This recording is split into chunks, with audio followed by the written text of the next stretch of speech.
Hi everybody, this is Dr. Beth Ann and welcome to May's edition of Your Heart Magic. The topic today is showing up, and I chose this topic because I see this phrase thrown around a lot. I use this phrase a lot. I write about showing up all the time. And I know I've made videos about just show up. That's really the ticket to getting through this life. You just keep showing up the best you know how. But I really enjoy diving deeper into words and themes and topics and looking at, well, what does this really mean? And how does this apply to each of us on an individual basis?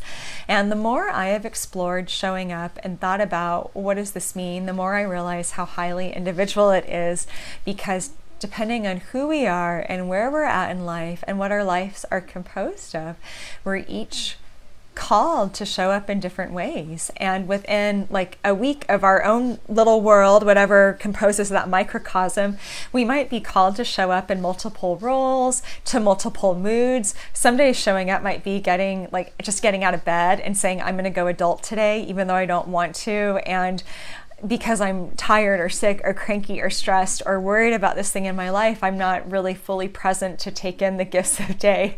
I'm just going to make it through the day and dial it in. And other days we might feel much more called to show up and be really present in this universe and be a participant in receiving the gifts of the day. So within our own like I said, our own little microcosm, we are called to show up in different ways based on wherever we are at. And even though I want to focus on showing up for ourselves, I want to share a little story about just an example of showing up that was kind of humorous and something that happened recently. I recently was in California at a conference, and I needed to take a long shuttle ride back in order to get to the airport, and I was really dreading it because I knew I was going to be sitting on the Monterey Airbus for like the next 3 hours because I was the first pickup, and it was a long way back to San Francisco with a lot of stops in between. And I was sitting outside enjoying the sunshine. I was, parked at the curb at 8:45, sitting on a park bench, had my cup of coffee. I don't even know if I had a sip yet. And I was like, I'm going to sit out here and just enjoy this until I get picked up at, I think 9:05 is when I was supposed to get my ride. And I had just called a friend, and I was really looking forward to just kind of being in the moment. I wanted my space. And the Airbus showed up really, really early. And since I was the only person there, I wasn't going to say, why don't you hang out and stare at me while I sit here and drink my coffee? I, got in the bus, and I'm kind of grumbling to myself. I'm a little bit grumpy about this, call me selfish, but I knew I was going to sit on a bus for about 2.5 to 3 hours, and then I was going to be in an airport for a couple hours, take a flight to Seattle, be in that airport, and then take another 5.5-hour flight to Lihue. I wanted my 15 minutes outside with my coffee under the sunshine. And we're driving along, and the guy says to me as we're leaving the conference grounds, what are you here for? And I say, oh, well, I was at a conference and I was a speaker. And he says, well, what are you speaking on? Or what did you speak on? And I said, well, I was speaking on the intelligence of the heart and how when we listen to our hearts and follow the voice of the deeper self, we are really engaged in a life of authenticity and a life of meaning. And I just figured he was making conversation. And then the next thing he says to me is, well, what happens if things have happened in your life and you don't have the self-esteem anymore to know what's your heart and what's your mind? And my radar went off, and I thought, I'm being called to show up right now. One of my life callings is to walk, I call the journey of a healer. And being a healer means that I never know who I'm meant to intersect with. But I've been doing this long enough now that I learned that when somebody is showing up, and saying this is going on, that I am being called to show up, and I get a choice in the matter. I knew I could have shut the conversation down and I could have been non-talkative and just had my coffee, but I realized in that moment he was showing up, he was responding to what I had sincerely put out there. I teach on the intelligence of the heart and listening to the voice of the deeper self, and he was saying, I have a real question about this that's going on in my life. So I answered it, and we started a dialogue. And because Spirit tends to work like this. I realized really quickly that he wasn't there 15 minutes early by accident. And when we showed up to the next place, and they weren't ready because they weren't expecting him until about 15 more minutes, which gave us about 10 or 15 more minutes just to hang out at this van and to have a conversation. He told me all sorts of things about his life, and I did what I could in the moment to say, here's what I know about heart wisdom, and I think you're on the right track. And I think if you keep listening to yourself, that life is going to meet you there, and you are going to be okay. And congratulations on being brave and following your heart. I hadn't even had my coffee yet. I was trying to nurse tiny sips, but I did not have my silent time. I didn't have my time to drink my cup of coffee and get caffeinated and calibrated to the day. But he showed up in that moment. And because part of my self-knowledge is that part of who I am is somebody who is often called to be a healer in unexpected situations, I chose to show up. And I don't think I could have done that if I wasn't actively showing up for myself. And that kind of takes me back to where I started at the beginning, that I really have a fundamental belief that we are best able to show up for others when we're really showing up for ourselves. Showing up for ourselves means being present with ourselves. It means listening to ourselves. It means finding some sort of space where we are able to check in with ourselves. That's going to really vary based on who we are. For some people, that might be their time in yoga, their time in meditation, their time running. It might be, if you're really extroverted and highly social, it might be like a girls' night or a friend night where the dialogue in the room helps you kind of do some self-reflection. It might be a walk in nature, time with your animal. It might be in a really good book where you take time to reflect. It doesn't have to look a certain way, but I do believe it needs to be kind of some sort of a sacred space where we have room to self-check, to self-reflect, and to just pay attention to what's going on inside of ourselves. And sometimes we're going to find that there is a lot going on inside of ourselves, and we are going to be tasked with, well, what do I want to do with this?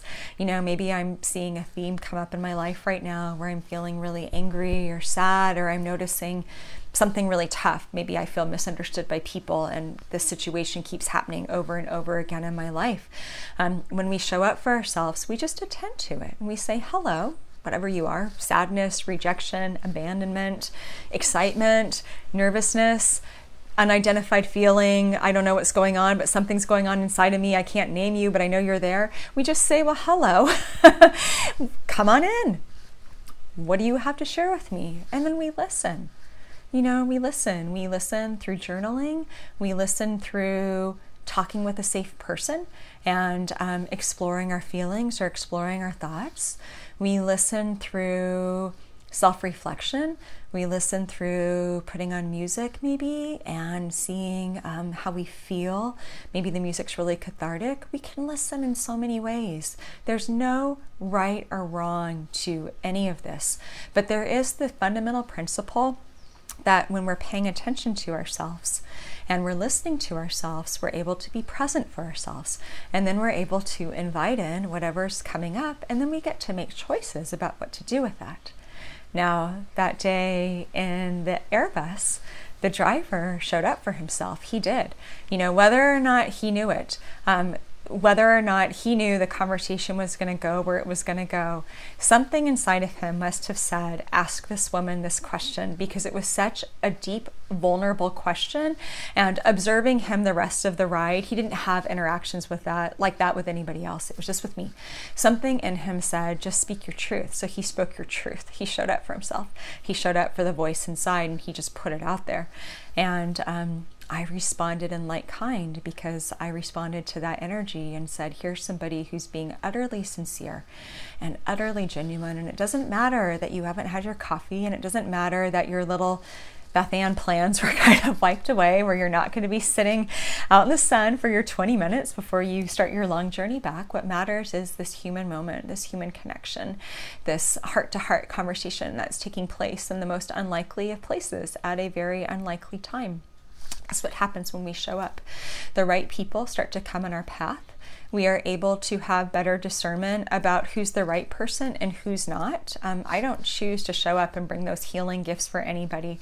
If somebody's not present with themselves and they're not really interested in going there, why would I waste that?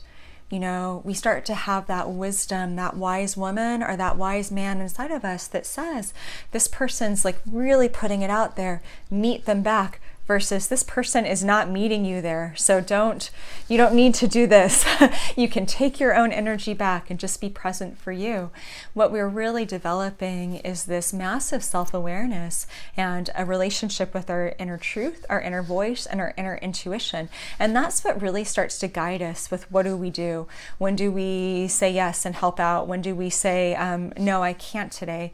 What do we do with some of the messy human stuff that might be coming up inside of us? When do we say, I think I need to reach out and get help? When do we say, I think if I just sit with this, I can write it out and it will pass? And the only way to figure out those answers for ourselves is to be present with ourselves and to make space to be present. That is how we learn our map of soul. That is how we learn to chart our own interior self. That's how we learn what's normal for us and what's not, what's a familiar feeling and what's not. That's how we become a cartographer of our own being and self. That's what it means to show up. We keep creating the map, and every time something new happens, we add to that map and add to our understanding and self-awareness, and the map keeps shifting as we keep growing. And as long as we're doing that, we stay present and we stay aware and we stay in alignment with who we're called to be in this world. And if we can just be in alignment, whether that means we're doing massive soul work and it's huge and it's hard and it's heavy, or whether it means we got out of bed today and cleaned the kitchen because somebody had to do it in the household, whatever that means, we can trust that we will stay on our path and that we will stay in alignment with the path, and that we will course correct and re-navigate and recalibrate as we need. We don't have to be stressed out that we're going to miss the path, because we know we're doing self-checks. We're checking our internal compass, and we're going to course correct when we feel like it's getting off. So that's what it means to show up.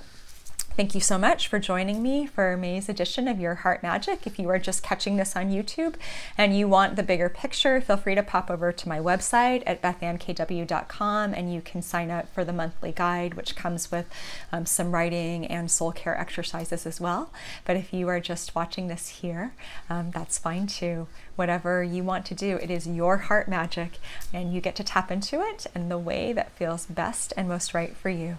So blessed be everybody, and aloha, and I will see you in June.